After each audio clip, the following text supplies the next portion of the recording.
Hello dears, welcome back to my channel. Calicut university second semester MDC മലയാളത്തിൽ 4ാമത്തെ മൊഡ്യൂളാണ് നമ്മൾ എടുത്തുകൊണ്ടിരിക്കുന്നത്. അപ്പോൾ അതിൽ 2ാമത്തെ പാർട്ട് വീഡിയോ ആണ് ഇന്ന് എടുക്കാൻ പോകുന്നത്. ആദ്യം തന്നെ നമ്മൾ എടുക്കാൻ പോകുന്നത് ചലച്ചിത്ര ജനുസുകളെ കുറിച്ചാണ്. ചലച്ചിത്ര ജനുസുകൾ പറഞ്ഞാൽ പലതരത്തിലുള്ള ചലച്ചിത്രങ്ങളുണ്ട്. അത് ഏതൊക്കെയാണെന്നാണ് പറയുന്നത്. സിനിമയെ അതിൻ്റെ ഉള്ളടക്കത്തിൻ്റെ സ്വഭാവം അനുസരിച്ചിട്ടാണ് വിഭജിക്കുന്നത്. Documentary, feature cinema, cartoon cinema, thriller, crime, musical, horror തുടങ്ങിയിട്ടുള്ള പലതരത്തിലുള്ള വിഭാഗങ്ങളുണ്ട്. അതിനൊക്കെയുള്ള ചലച്ചിത്ര ഭാഷയുണ്ട്. ആദ്യം തന്നെ ഡോക്യുമെൻ്ററിയെ കുറിച്ച് പറഞ്ഞുതരാം. ഡോക്യുമെൻ്ററി എന്ന ചലച്ചിത്ര ജനുസ് പ്രാഥമികമായിട്ട് പറയാവുന്നത് അത് യാഥാർത്ഥ്യത്തിൻ്റെ ആവിഷ്കാരമാണ് എന്നതാണ്. യഥാർത്ഥ വസ്തുതകളെ വസ്തുനിഷ്ഠമായിട്ടാണ് ഡോക്യുമെൻ്ററികളിലൂടെ സമീപിക്കുന്നത്. ഡോക്യുമെൻ്ററികൾക്കായിട്ട് തിരഞ്ഞെടുക്കുന്ന വിഷയത്തിൻ്റെ യാഥാർത്ഥ്യം, അതുപോലെ തന്നെ യാഥാർത്ഥ്യത്തെ നിർണ്ണയിക്കുന്ന ഘടകങ്ങൾ, ഇവയെപ്പറ്റി കൃത്യമായിട്ട് മനസ്സിലാക്കുകയും ക്രിയാത്മകമായിട്ട് അത് ചലച്ചിത്ര ഭാഷയിലേക്ക് പകർത്തുകയും ചെയ്യുക എന്നതാണ് ഡോക്യുമെൻ്ററിയുടെ രീതി. ആദ്യത്തെ ഡോക്യുമെൻ്ററി ആയിട്ട് അറിയപ്പെടുന്നത് റോബർട്ട് ഫ്ലാഹർട്ടി സംവിധാനം ചെയ്ത നാനൂക്ക് ഓഫ് ദി നോർത്ത് എന്ന നിശബ്ദ സിനിമയുടെ കാലത്തെ ഡോക്യുമെൻ്ററിയാണ്. അടുത്തൊരു വിഭാഗം കുറ്റാന്വേഷണം. കുറ്റാന്വേഷണ കഥകളുടെ സാമാന്യ സ്വഭാവമാണ് അത് ഓരോ ഘട്ടത്തിലും പുലർത്തുന്ന നാടകീയത വെറും നാടകീയതയല്ല, ദൈക്ഷണികമായിട്ട് വളരെയേറെ സൂക്ഷ്മത പുലർത്തുകയും യാഥാർത്ഥ്യബോധത്തിന് ഭംഗം വരാത്ത വിധം ആവിഷ്കരിക്കുകയും ചെയ്യുന്നു. ഇത് കുറ്റാന്വേഷണ കഥകൾ സാമാന്യമായിട്ട് പുലർത്തേണ്ട ഒരു സ്വഭാവമാണ്. ഇതിൽ വരുന്ന ചെറിയ പാളിച്ചകൾ പോലും സിനിമയുടെ പരാജയത്തിൽ കലാശിക്കും. ഈ 2 സിനിമ ജനുസുകളെ കുറിച്ചിട്ടാണ് നിങ്ങൾക്ക് പഠിക്കാനായിട്ട് തന്നിട്ടുള്ളൂ. അടുത്തായിട്ട് പറയാൻ പോകുന്നത് അകിര കുറസോവയുടെ ഡ്രീംസിനെ കുറിച്ചാണ്. 8 പുരാണ കൃതികളുടെ ഒരു പരമ്പരയിൽ വികസിക്കുന്ന അകിര കുറസോവയുടെ ഈ അവസാന കൃതി പ്രിയപ്പെട്ട സംവിധായകൻ്റെ സ്വന്തം രാത്രികാല ദർശനങ്ങളിൽ നിന്നും ജാപ്പനീസ് നാടോടി കഥകളിൽ നിന്നും ഒക്കെയുള്ള കഥകളിൽ നിന്നുള്ള പ്രചോദനം ഉൾക്കൊണ്ടാണ്.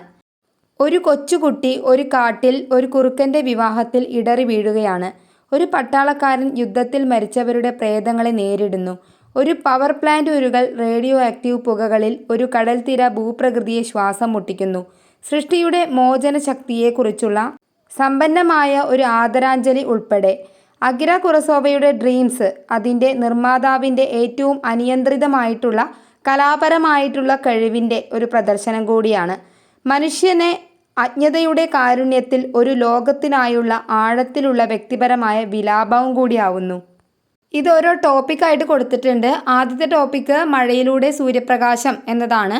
ആദ്യത്തെ സ്വപ്നം ആരംഭിക്കുന്നത് ഒരു യുവ കുറസോവ പുറത്ത് ഒരു സൂര്യപ്രകാശത്തിൻ്റെ നടുവിൽ നിൽക്കുന്നതോടെയാണ്. മഴയിലൂടെ സൂര്യൻ പ്രകാശിക്കുമ്പോൾ കിറ്റ്സ്യൂൺ, അതായത് കുറുക്കൻ്റെ ആത്മാക്കൾ, അവരുടെ വിവാഹങ്ങൾ നടത്തുമെന്ന് പറഞ്ഞുകൊണ്ട് അവൻ്റെ അമ്മ അവനോട് അകത്ത് തന്നെ ഇരിക്കാൻ പറയുകയാണ്. ആൺകുട്ടിയാണെങ്കിൽ ഒളിച്ചോടി കാട്ടിലേക്ക് പോകും. അവിടെ വെച്ച് ഒരു വിവാഹ ഘോഷയാത്രയിൽ അവൻ ഇടറി വീഴുന്നു. കിറ്റ്സ്യൂൺ അവനെ കാണുന്നു, ഭയന്ന് ഓടിപ്പോകുന്നു. വീട്ടിലേക്ക് മടങ്ങാൻ ശ്രമിക്കുമ്പോൾ ഒരു കുറുക്കൻ വീട്ടിന് മുൻപിൽ വന്ന് ഒരു കത്തി വച്ചിട്ടുണ്ടെന്ന് അവൻ്റെ അമ്മ അവനോട് പറയുന്നു. വാതിൽക്കൽ നിന്ന് അവനെ തടഞ്ഞുകൊണ്ട് കുറുക്കന്മാരുടെ പിന്നാലെ പോയി ക്ഷമ ചോദിക്കണമെന്നും അല്ലെങ്കിൽ കത്തി ഉപയോഗിച്ച് സ്വയം കൊല്ലണമെന്നും അവൾ അവനോട് പറഞ്ഞു. അങ്ങനെ കിറ്റ്സ്യൂണിൻ്റെ വീട് തേടിയിട്ട് ആൺകുട്ടി പർവ്വതങ്ങളിലേക്ക് പോവുകയാണ്. അവിടെ ഒരു മഴവില്ല് നീണ്ടു നിൽക്കുന്ന പൂക്കളുടെ വയലിലേക്ക്. അപ്പോൾ ഇത്രയാണ് ആ ഒരു ടോപ്പിക്കിൽ പറയുന്നുള്ളൂ. ഇനി അടുത്തത് പീച്ച് പൂന്തോട്ടം. പീച്ച് പൂക്കൾ പൂത്തുലയുന്ന വസന്തകാലത്ത് പരമ്പരാഗതമായി നടക്കുന്ന ഹിന മത്സൂരി ആഘോഷിക്കുകയാണ് ഒരാൺകുട്ടിയുടെ കുടുംബം. പാവ ഉത്സവം എന്നറിയപ്പെടുന്ന ഈ കുടുംബങ്ങൾ പീച്ച് മരങ്ങളെയും അവയുടെ പൂക്കളെയും പ്രതിനിധീകരിക്കുന്ന പരമ്പരാഗത വസ്ത്രം ധരിച്ച പോർസലൈൻ പാവകളെ പ്രദർശിപ്പിക്കുകയാണ്. ആൺകുട്ടിയുടെ കുടുംബത്തിന് ഒരിക്കൽ ഒരു പീച്ച് തോട്ടം ഉണ്ടായിരുന്നു. എന്നാൽ പിന്നീട് മരങ്ങളൊക്കെ വെട്ടിമാറ്റപ്പെട്ടു. വീടിന് പുറത്ത് ഒരു നിഗൂഢ പെൺകുട്ടിയെ കണ്ടതിന് ശേഷം അയാൾ മരങ്ങളില്ലാത്ത തോട്ടത്തിലേക്ക് ഓടുകയാണ്. അവിടെ തൻ്റെ സഹോദരിയുടെ പാവകൾ ജീവൻ പ്രാപിച്ച് ഈ പീച്ച് മരങ്ങളൊക്കെ നിന്നിരുന്ന സ്ഥലങ്ങളിൽ നിൽക്കുന്നത് അയാൾ കണ്ടു. പീച്ച് മരങ്ങളുടെ ആത്മാക്കളായിട്ട് അവ സ്വയം വെളിപ്പെടുത്തുകയും അവരുടെ തോട്ടം വെട്ടിമാറ്റിയതിന് അവനെ ശിക്ഷിക്കുകയും ചെയ്തു. അങ്ങനെ കുട്ടി കരയാൻ തുടങ്ങുകയും പീച്ച് മരങ്ങളെ താൻ സ്നേഹിക്കുന്നുണ്ടെന്ന് അവരോട് പറയുകയും ചെയ്യുമ്പോൾ അവന് വേണ്ടി സാവധാനത്തിലും മനോഹരവുമായിട്ടുള്ള ഒരു നൃത്തം അവതരിപ്പിക്കുകയാണ്. അവർ നൃത്തം ചെയ്യുമ്പോൾ കുട്ടി അവസാനമായി പൂത്തുലഞ്ഞ പീച്ച് തോട്ടം കാണുന്നു. അടുത്തായിട്ട് പറയാൻ പോകുന്നത് ദി ബ്ലിസാർഡ്സ് എന്ന ഭാഗമാണ്. ക്യാമ്പിലേക്കുള്ള തിരിച്ചുവരവിൽ ഒരു കൂട്ടം പർവ്വതാരോഹകർ ഒരു ഹിമപാതയിൽ കുടുങ്ങിപ്പോവുകയാണ്. ഓരോരുത്തരായിട്ട് എല്ലാ പുരുഷന്മാരും മഞ്ഞിൽ മുങ്ങി മരിച്ചു. തീർച്ചയായും മരണത്തിന് കീഴടങ്ങി. നേതാവ് മുന്നോട്ടു പോകാൻ പാടുപെടുകയാണ്. പക്ഷെ അവനും മഞ്ഞിൽ ഉറങ്ങി. നീണ്ട കറുത്ത മുടിയുള്ള ഒരു നിഗൂഢ സ്ത്രീ പ്രത്യക്ഷപ്പെടുകയും അവനെ ഒരു ഷാളുകൊണ്ട് മൂടുകയും ചെയ്തു. ആശ്വാസകരമായ വാക്കുകളാൽ ഉറങ്ങാൻ പ്രേരിപ്പിക്കുകയും ചെയ്തു. പെട്ടെന്ന് ആ ഭയാനകമായ സ്ത്രീ ഒരു ഹിമ ആത്മാവാണ് എന്ന് അയാൾ മനസ്സിലാക്കി. തൻ്റെ അവസാന ശക്തി ഉപയോഗിച്ച് പുരുഷൻ അവളോട് പോരാടി. അവൾ കാറ്റിൽ അപ്രത്യക്ഷയാകും വരെ. ഒടുവിൽ ഉണരുമ്പോൾ പുരുഷൻ തൻ്റെ സംഘത്തെ ഉണർത്തി. കൊടുങ്കാറ്റ് ശാന്തമായി. അവരുടെ ക്യാമ്പ് ഏതാനും അടി അകലെയാണെന്ന് കണ്ടെത്തി. അടുത്ത ഹെഡിങ് തുരങ്കം. പട്ടാള കോട്ട് ധരിച്ച ഒരാൾ ഒരു വലിയ ഇരുണ്ട തുരങ്കത്തിലേക്ക് ഓടുന്ന ഒരു റോഡിലൂടെ നടക്കുകയാണ്. പെട്ടെന്ന് ഒരു നായ കുരച്ച് മുരണ്ടുകൊണ്ടും തുരങ്കത്തിൽ നിന്ന് പുറത്തേക്ക് ഓടി. മടിച്ചുകൊണ്ട് ആ മനുഷ്യൻ തുരങ്കത്തിലേക്ക് നടക്കുന്നു. ഇരുട്ടിൽ മൂടപ്പെട്ടിരിക്കുന്ന ഒടുവിൽ അയാൾ പുറത്തു വരുമ്പോൾ യുദ്ധത്തിൽ തൻ്റെ കൈകളിൽ മരിച്ച തൻ്റെ സൈനികരിൽ ഒരാളുടെ ഭയാനകമായ പ്രേതത്തെ അയാൾ കാണുന്നു. ഏറ്റവും മോശ അവസ്ഥയിൽ. ഒരു യുവ ലഫ്റ്റനൻറ്റിൻ്റെ നേതൃത്വത്തിൽ ഒരു ഓഫീസറുടെ വാള് വീശി തുരങ്കത്തിൽ നിന്ന് പുറത്തേക്ക് മാർച്ച് ചെയ്യുന്നു. അവൻ അഭിവാദ്യം ചെയ്യുന്നു. ഹൃദയം തകർന്ന ആ മനുഷ്യൻ അവരെല്ലാവരെയും ഒറ്റയടിക്ക് കൊല്ലപ്പെട്ടുവെന്നും അവരെ ഒരു നിഷ്ഫലമായ യുദ്ധത്തിലേക്ക് അയച്ചതിന് ഉത്തരവാദി താനാണെന്നും അവരോട് പറയുന്നു. അദ്ദേഹം അവരോട് തുരങ്കത്തിലേക്ക് തിരികെ പോകാൻ ആജ്ഞാപിച്ചു. അവർ തിരികെ പോകാൻ നടക്കുമ്പോൾ ഒരു വിടവാങ്ങലിൽ അവരെ അഭിവാദ്യം ചെയ്യുന്നു. അവർ ദുഃഖത്തോടെ വീണു. മുമ്പത്തെ പോലെ തന്നെ ഉണർത്തപ്പെടുന്നു. ആ നായ വീണ്ടും തുരങ്കത്തിൽ നിന്ന് പുറത്തു വന്ന് കമാൻഡറെ കുരയ്ക്കുകയും മുരളുകയും ചെയ്യുന്നു. അടുത്തായിട്ട് കാക്കകൾ എന്ന ഭാഗമാണ്. ഒരു കലാവിദ്യാർത്ഥി, ഒരുപക്ഷെ കുറോസാവ തന്നെ, വിൻസെൻ്റ് വാൻ ഗോഗിൻ്റെ ഒരു മ്യൂസിയം പ്രദർശനത്തിലൂടെ നടക്കുകയാണ്. പെട്ടെന്ന് അയാൾ തൻ്റെ ഒരു ചിത്രത്തിനുള്ളിൽ സ്വയം കണ്ടെത്താണ്. ചുറ്റി നടന്ന ശേഷം വാൻ ഗോഗ് ഒരു വയലിൽ പെയിൻറ് ചെയ്യുന്നത് കാണുന്നു. യുവ മാർട്ടിൻ സ്കോർസെസെ അവതരിപ്പിക്കുന്ന വാൻ ഗോഗ് പറയുന്നു, ഒരു പെയിൻറ്റിംഗ് പോലെ തോന്നിക്കുന്ന ഒരു രംഗം ഒരു പെയിൻറ്റിംഗ് ആകുന്നില്ല. നിങ്ങൾ സമയമെടുത്ത് സൂക്ഷ്മമായി നോക്കിയാൽ എല്ലാ പ്രകൃതിക്കും അതിൻ്റേതായ സൗന്ദര്യമുണ്ട്. ആ പ്രകൃതി സൗന്ദര്യമുള്ളപ്പോൾ ഞാൻ എന്നെ തന്നെ നഷ്ടപ്പെടുത്തുന്നു. പിന്നെ ഒരു സ്വപ്നത്തിൽ എന്ന പോലെ ആ രംഗം എനിക്ക് വേണ്ടി സ്വയം വരയ്ക്കുന്നു. ഇനി നമുക്ക് അടുത്ത കഥ നോക്കാം. ചുവപ്പ് നിറത്തിൽ മൗണ്ട് ഫൂജി. ഈ സ്വപ്നം ആരംഭിക്കുന്നത് ഒരു ഭയാനകമായ ചിത്രത്തോടെയാണ്. മൗണ്ട് ഫൂജിക്ക് സമീപമുള്ള ഒരു ആണവ നിലയം പൊട്ടിത്തെറിച്ചു.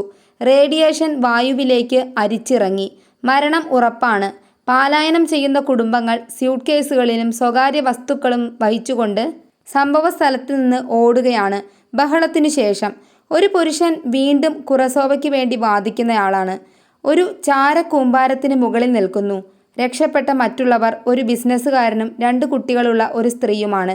മറ്റെല്ലാവരും സമുദ്രത്തിൽ മുങ്ങി മരിച്ചതായും ഡോൾഫിനുകൾ പോലും നീന്തി കടന്നതായും ബിസിനസ്സുകാരൻ വിശദീകരിക്കുന്നു. എന്നാൽ അവർ എന്തുതന്നെ ചെയ്താലും റേഡിയേഷൻ അവരെ ഇപ്പോഴും പിടികൂടും. ഉത്തരവാദികളായ കോർപ്പറേഷനുകളെയും ആണവ പ്രവർത്തനത്തിൻ്റെ സാധ്യതയുള്ള അപകടത്തെ അവർ ഇല്ലാതാക്കിയ രീതിയെയും ദേഷ്യത്തോടെ കുറ്റപ്പെടുത്തിക്കൊണ്ട് സ്ത്രീ ഈ വാക്കുകൾ കേട്ട് പിന്മാറുന്നു. വികിരണത്തിൻ്റെ മേഘങ്ങൾ അവരുടെ മേൽ പതിക്കുമ്പോൾ ബിസിനസ്സുകാരൻ വെള്ളത്തിലേക്ക് ചാടുന്നു. കുറസോവ തൻ്റെ ജാക്കറ്റ് ഉപയോഗിച്ച് സ്ത്രീയെയും കുട്ടികളെയും സംരക്ഷിക്കാൻ ശ്രമിക്കുന്നു. അടുത്തായിട്ട് പറയാൻ പോകുന്നത് കരയുന്ന ഭൂതം. ഒരു മനുഷ്യൻ വിജനമായ ഒരു പർവ്വത പ്രദേശത്ത് അലഞ്ഞു നടക്കുകയാണ്. കരയുന്ന കൊമ്പുള്ള ഒരു ഭൂതത്തെ അയാൾ കണ്ടുമുട്ടി. ഒരു ആണവ കൂട്ടക്കൊല ഭൂമിയെ നശിപ്പിക്കുന്നതിന് മുമ്പ് താനൊരു മനുഷ്യനായിരുന്നുവെന്ന് അയാൾ വെളിപ്പെടുത്തി. വികിരണം പല മനുഷ്യരിലും വേദനാജനകമായ കൊമ്പുകൾ മുളപ്പിക്കാൻ കാരണമായി. അതവരെ അനന്തമായി പീഡിപ്പിക്കുന്നു. കാരണം അവർക്ക് മരിക്കാൻ കഴിയില്ല.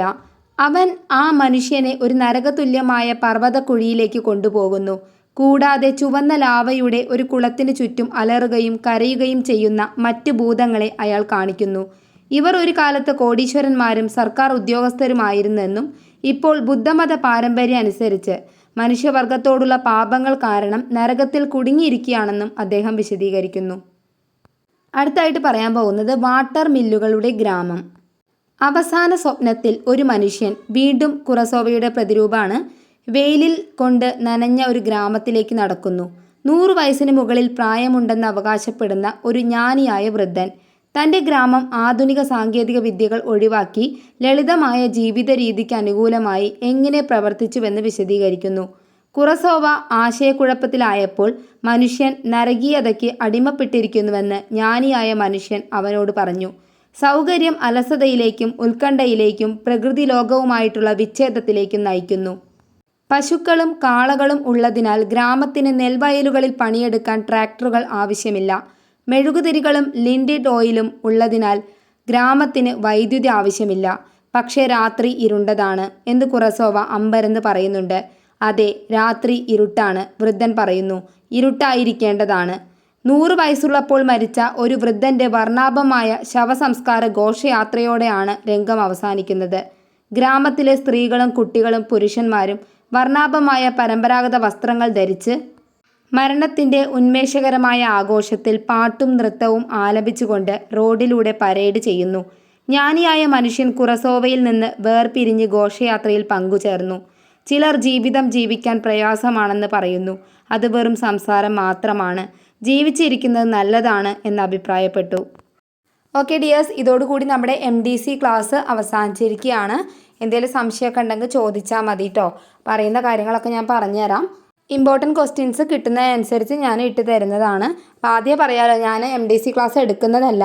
എനിക്ക് വന്നിട്ടുള്ള റിക്വസ്റ്റിൻ്റെ അടിസ്ഥാനത്തിലാണ് ഞാൻ ഈ ഒരു ക്ലാസ് എടുത്ത് തുടങ്ങിയത്. ഓക്കെ, അപ്പോൾ മാക്സിമം നിങ്ങൾക്ക് വേണ്ടി ഞാൻ സപ്പോർട്ട് ചെയ്യും. എന്തെങ്കിലുമൊക്കെ മെറ്റീരിയൽസോ എന്തെങ്കിലുമൊക്കെ കിട്ടുകയാണെങ്കിൽ ഞാൻ ഉറപ്പായിട്ട് നിങ്ങൾക്ക് ഷെയർ ചെയ്ത് തരുന്നതാണ്. Okay, thank you for watching.